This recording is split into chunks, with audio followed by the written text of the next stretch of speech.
Good morning friends, good morning তোমাদের সবাইকে। তোমরা সবাই কেমন আছো? আমি খুব ভালো আছি। সো আজকে ঢাকের আওয়াজ নিশ্চয়ই তোমরা শুনতে পাচ্ছ। আমার এখানে পাশেই একটা মন্দির আছে, বিপত্তারিণী মন্দির, এখানে দুর্গা মন্দির।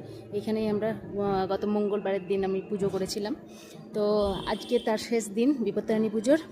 তো এখানে পুজো হচ্ছে, সেই আওয়াজই পাচ্ছ তোমরা।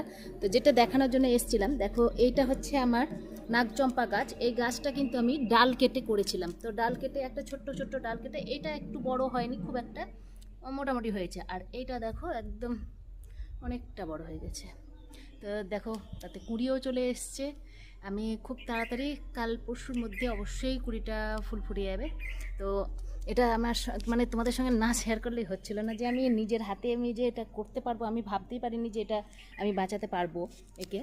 তো দেখলাম যে না, বেশ ভালো, তার মানে আমার হাতে গাছ লাগতে পারে।